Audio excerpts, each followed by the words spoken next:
Result যদি positive হয় definitely আপনার কেরিয়ারে ঢুকবে, আমাদের দেশের কেরিয়ারে ঢুকবে, কিন্তু কোনো গিল্টি ফিল করছি না। মনে হয় যে তাদের আসলে বেস্ট পারফরমেন্সটা দেওয়ার সময় এসেছে। আমাদের টিমটা খুবই ভালো টিম, শর্টস খেলতে পছন্দ করে, তাদের জন্য মিরপুরের উইকেটটা অতটা সহজ না, কঠিন। যেটা হচ্ছে বাংলাদেশ জিম্বাবুয়ের সাথে যদি এখন আপনার মোটামুটি অনেক সময় বলা হয় যে বাংলাদেশ যদি জিম্বাবুয়ের সাথে জিতে তখন সেটা প্রত্যাশিত, আর যদি হেরে যায় তখন কিন্তু অনেক সমালোচনা হবে। আপনার কাছে কি মনে হয় যে আসলে জিম্বাবুয়ের কাছ থেকে বাংলাদেশ সিরিজে কিংবা বাংলাদেশের দলের প্রতি কি প্রত্যাশাটা থাকবে? দেখেন, আসলে টেস্ট ম্যাচ তো টেস্ট ম্যাচ, কার সাথে খেলছেন এটা কিন্তু লেখা থাকবে না যে আপনি কার সাথে খেলছেন। রেজাল্ট যদি পজিটিভ হয় ডেফিনেটলি আপনার কেরিয়ারে ঢুকবে, আমাদের দেশের কেরিয়ারে ঢুকবে। তো অবশ্যই আমাদের যার সাথে খেলি আমরা যেন বেস্ট ক্রিকেটটা খেলি। জিম্বাবুয়ের সাথেও কিন্তু আমরা দেখেন টি-20 ওয়ার্ল্ড কাপে যাওয়ার আগে যে 5টা ম্যাচ খেলেছিলাম অত কমফোর্টেবলি কিন্তু উইন করিনি ম্যাচগুলা। আরও কমফোর্টেবল উইন করে গেলে কনফিডেন্সটা হয়তো বা বাড়তো। তো টেস্ট ক্রিকেট যার সাথেই খেলেন আমার মনে হয় যে আপনার টাফ টাইম কিন্তু আসবেই, এবং ওই টাফ টাইমটা যেন আমরা সার্ভাইভ করতে পারি এটাই আশা থাকবে। টেস্ট বাংলাদেশ মানে এই বছরে 6টা টেস্ট খেলবে, আপনার এর পরে শ্রীলঙ্কার সাথে টেস্ট আছে এবং পরবর্তীতে আপনার ওয়েস্ট ইন্ডিজের সাথেও টেস্ট আছে, সব মিলে 6টা টেস্ট খেলবে। কি প্রত্যাশা থাকছে টেস্টে বাংলাদেশের সম্প্রতি, মানে যে উন্নতি সে ধারাটা সেটা কি করা সম্ভব কিনা? না, লাস্ট 2টা টেস্ট ক্যালেন্ডারে আমি মনে করি যে নিউজিল্যান্ডের মাটিতে আমরা একটা টেস্ট ম্যাচ উইন করেছিলাম, শ্রীলঙ্কার মাটিতে আমরা একটা টেস্ট ম্যাচ ড্র করেছিলাম, নিউজিল্যান্ডের সাথে আমাদের হোম কন্ডিশনে একটা টেস্ট ম্যাচ উইন করেছিলাম। তো এগুলো কিন্তু আমাদের অ্যাচিভমেন্ট ডেফিনেটলি। আর কয়েকটা টেস্ট ম্যাচ জেতার কাছাকাছি যে আমরা জিততে পারিনি, এগুলো তো রেজাল্ট, কিন্তু পারফরমেন্স ওয়াইজ আমার কাছে মনে হয় যে ব্যাটসম্যানদের থেকে আমরা একটু বেশি আশা করব। যে যারাই খেলছেন তারা কিন্তু লম্বা সময় ধরে খেলছেন বাংলাদেশ টিমে, তারা কিন্তু নতুন না, অনেক দিন ধরে খেলছেন। এখন আমার মনে হয় যে তাদের আসলে বেস্ট পারফরমেন্সটা দেওয়ার সময় এসেছে। আহ, সম্প্রতি একটি লিটন দাস একটি ইন্টারভিউতে বলেছেন যে হচ্ছে যে আপনার উইকেটের তুলনা করেছিলেন, সে আসলে যে মিরপুরের উইকেট আসলে খেললে মানে ক্রিকেটারদের স্কিল বাড়ার চাইতে কমে যায়। আপনার কাছে কি মনে হয় যেন আসলে মানে এই জিনিসটা আসলে কতটা মানে ক্ষতিকর একটা ব্যাটসম্যানের জন্য? ডেফিনেটলি যারা খুব শর্টস খেলতে পছন্দ করে তাদের জন্য আইডিয়াল উইকেট না মিরপুরের উইকেটটা। যেহেতু কালো মাটির উইকেট, এখানে ইভেন বাউন্স থাকে না। একটা বল হয়তো বা দেখা যাচ্ছে যে এক হাইটে আসছে, পরের বলটা দেখা যাচ্ছে যে হয় নিচে আসছে না এর থেকে আরেকটু উপরে আসছে, সেম লেন্থের বলই। তো ওই সময়টা আসলে ব্যাটসম্যানদের স্কিল অতটা ডেভেলপ হয় না ডেফিনেটলি। এটার জন্য আমার মনে হয় যে আমরা যখনই দেখবেন যে সিলেট বা চিটাগং এইসব জায়গায় খেলি আমাদের ব্যাটসম্যানরা কিন্তু ভালো পারফরমেন্স করে থাকে। মিরপুরে আসলে স্ট্রাগলই করে ম্যাক্সিমাম সময়। এখানে যদিও আমাদের উইনিং পার্সেন্টেজটা বেশি, এখানে আমাদের যেমন স্ট্রাগল করি বাইরের প্লেয়াররা এসেও কিন্তু স্ট্রাগল করে মিরপুরে। তো অবশ্যই যারা শর্টস খেলতে পছন্দ করে তাদের জন্য মিরপুরের উইকেটটা অতটা সহজ না, কঠিন। আসলে ভাই বাংলাদেশ জিম্বাবুয়ে যে সিরিজটা হবে টেস্ট সিরিজ, বাংলাদেশের কি উচিত আসলে যে এখানে ডমিনেট করে খেলা, যে আসলে যে মানে নতুন একটা ব্র্যান্ডের ক্রিকেট খেলা কিংবা নতুনভাবে নিজেকে নিজেদের আবিষ্কার করা? কারণ সম্প্রতি আপনার অন্যান্য দেশগুলোর কথা যদি বলি, টেস্ট ক্রিকেটটা কিন্তু তারা ভিন্ন একটা পর্যায়ে নিয়ে গেছে, বাংলাদেশ কিন্তু এখনো পর্যন্ত সে অবস্থায় যেতে পারেনি। তাদের কি আসলে সেই উদ্যোগটা নেওয়া উচিত কিনা?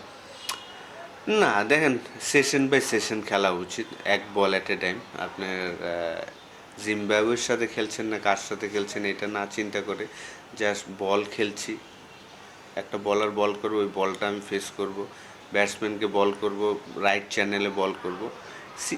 সেশন বাই সেশন খেলা উচিত। আমরা আসলে বেশি প্রত্যাশা না করে ক্রিকেটটা যেভাবে খেলতে হয় ঠিক সেভাবেই খেলতে হবে। আপনার জিম্বাবুয়ে বলে যে আপনি এক্সট্রাঅর্ডিনারি খেলতে হবে এটা আমি মনে করি না। অবশ্যই আপনার যখন সেট হবেন আপনি উইকেটটা থ্রো করবেন না, যখন বোলিং করবেন বোলিং পার্টনারশিপে বোলিং করবেন, এই বেসিক যে জিনিসগুলা ওইভাবেই আসলে ক্রিকেট খেলতে হয়। আমরা খামাখায় আলাদা কোনো প্রেশার না দিই যে জিম্বাবুয়ের সাথে আমাদের ডিফারেন্ট ব্র্যান্ডের ক্রিকেট খেলতে হবে না, ক্রিকেটের যেই সিস্টেম ওই সিস্টেমই আপনাকে খেলতে হবে। একটু নারীদের সিরিজের প্রসঙ্গে আসি। সেটা হচ্ছে যে আপনার গতকালকে বাংলাদেশ একটা বড় মার্জিনে, মানে বলতে গেলে আপনার 2 উইকেটের জয়, কিন্তু জয়টা কিন্তু একটু ভিন্ন একটা মাত্রা দেয়। কোয়ালিফিকেশনে বাংলাদেশ 2টা ম্যাচ জিতেছে, কি মনে হচ্ছে নারী দলটা কত দূর যাবে? দেখেন, এটা কিন্তু একটা এক্সপিরিয়েন্স। ঋতুমণি যে এত ব্রিলিয়ান্ট একটা ইনিংস খেলেছেন, সে কিন্তু জাস্ট 2 মাস আগে যে আমাদের ঢাকা প্রিমিয়ার লিগটা হলো, আমি সেই টিমের কোচ ছিলাম গুলশান ইউথের। আবহানির এগেনস্টে গুলশান ইউথ 230 রান চেস করেছিলেন এবং সেই ম্যাচে ঋতুমণি সেম 65 বা 67 রানের একটা ইনিংস, নট আউট একটা ইনিংস খেলে কিন্তু উইনিং করেছিল গুলশান ইউথ ক্লাবকে। তো সেম সিনারিওতে কিন্তু কালকে আমরা দেখলাম যে আয়ারল্যান্ডের সাথে সে চমৎকার একটা নট আউট 67-এর একটা ইনিংস খেলে ম্যাচটা জিতে বের করেছে। যেহেতু আমি এই বছর ঢাকা প্রিমিয়ার লিগে কাজ করেছি মেয়েদের সাথে, আমার কাছে মনে হয়েছে যে আমাদের টিমটা খুবই ব্যালেন্স টিম। অসাধারণ ট্যালেন্ট প্লেয়ার আছে। তারা যদি ভালো সুযোগ সুবিধা পায় তাহলে ডেফিনেটলি আমাদের টিম ভালো একটা জায়গায় যাবে।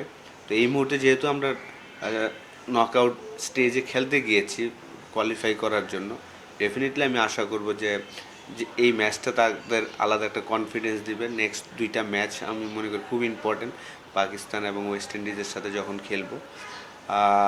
কাজ করে আমার কাছে যেটা মনে হচ্ছে যে এই রিসেন্টলি যেহেতু আমি কোচিং করাচ্ছি, আমাদের আত্মবিশ্বাসটা আরও বাড়াতে হবে। ছেলে বলেন, মেয়েদের বলেন, সবাইরই তাদের ভাবতে হবে যে তারা বড় প্লেয়ার, যে কোনো সিচুয়েশন তারা হ্যান্ডেল করতে পারবে।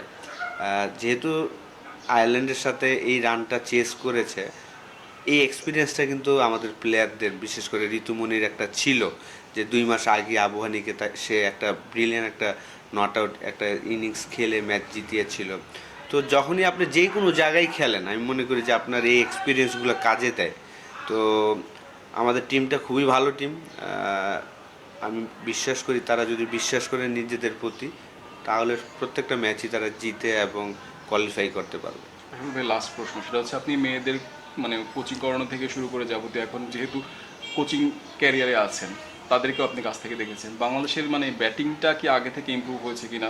কনফিডেন্সের কথা বললেন, কনফিডেন্সটার পাশাপাশি ব্যাটিংটাও কি মানে ইমপ্রুভ করা প্রয়োজন কিনা? দেখেন, রিসেন্টলি আমি প্রায় 4টা টুর্নামেন্টে কাজ করলাম অ্যাজ এ কোচ হিসাবে। যেটা আমার কাছে মনে হচ্ছে আমাদের প্লেয়ারদের, তাদের নিজেদের প্রতি বিশ্বাসটা খুব কম, যে একা ম্যাচ জিতাবো, যে কোনো সিচুয়েশনে আমি এই সিচুয়েশনটাকে হ্যান্ডেল করব। এই আত্মবিশ্বাসটা আনতে হবে।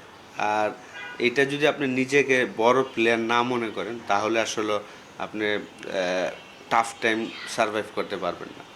তো আছে, আমাদের প্লেয়ার আছেন ডেফিনেটলি, কিন্তু তাদের মধ্যে ওই আত্মবিশ্বাসটা খুবই কম। আশা করব যে তারা নিজেদের বড় প্লেয়ার ভাববেন এবং ওইভাবে ট্রেনিং করবেন। আমাদের যখন ট্রেনিংটা করি, আমরা ট্রেনিংটাতে দেখা যায় যে আমরা প্রচুর ফল শট খেলি, কিন্তু কোনো মাইন্ডই করি না যে আমি যে বাজে শট খেলে 20 মিনিটে দেখা যাচ্ছে যে 3বার 4বার করে আমরা আউট হচ্ছি, কিন্তু কোনো গিল্টি ফিল করছি না। আপনি যদি 20 মিনিটে 3বার 4বার আউট হন নেটে, তো আপনি ম্যাচে যেয়ে কিন্তু ওই 1 ওভার 2 ওভার পরেই আউট হবেন, এটাই স্বাভাবিক। তো আমাদের প্র্যাকটিসটা করব ম্যাচের মতন, এই কথা কিন্তু আমরাও শুনেছি, আমরাও আমাদের বলতো, আমরাও সেম ভুল করতাম। এখনকার ক্রিকেটাররাও সেম ভুলটা করছে। তো আশা করব যে তারা যত তাড়াতাড়ি এই জিনিসটা ইমপ্রুভ করবে, তাদের ক্যারিয়ারের জন্য ভালো, বাংলাদেশের জন্য ভালো। একটু শেষ দিয়ে যোগ করি, সেটা হচ্ছে যে মেয়ে দলের এই দলটাতে আপনি এক্স ফ্যাক্টর কাদেরকে মানছেন? যে আপনার ঋতুমণি যেহেতু আপনি কাছ থেকে দেখেছেন, এক্সপিরিয়েন্স ক্যাম্পেইনার, পাশাপাশি আর কে কে আছে? ডেফিনেটলি টপ অর্ডার ব্যাটসম্যানরা তারা কিন্তু চমৎকার খেলে গিয়েছেন ঢাকা প্রিমিয়ার লিগে। যদিও প্রথম 2টা ম্যাচে রান করতে পারেনি, কিন্তু আমি আশা করব যে মূল ম্যাচে, বিশেষ করে ওয়েস্ট ইন্ডিজ পাকিস্তানের ম্যাচে আমাদের ওপেনার 2জন বড় রান করবেন। তারা যেভাবে ঢাকা প্রিমিয়ার লিগে খেলেছেন, পিঙ্কি যেভাবে ব্যাটিং করেছেন পুরো সিজনটা, আমি আশা করব সে যেন ওয়েস্ট ইন্ডিজ বা পাকিস্তানের টিমের চিন্তা না করে জাস্ট ডোমেস্টিকে যেই প্ল্যানে থাকতো, সেই প্ল্যানে যদি থাকে, তারও রান হবে, তার সাথে সাথে বাংলাদেশ টিমেরও বেনিফিট হবে। তো বড় 2টা ম্যাচে আমি আশা করব যে আমাদের টপ অর্ডার ওপেনার 2জন আর কি স্টার্টটা দিবেন, তাহলে কিন্তু আমাদের পরের ব্যাটসম্যানদের জন্য রান করাটা সহজ হবে।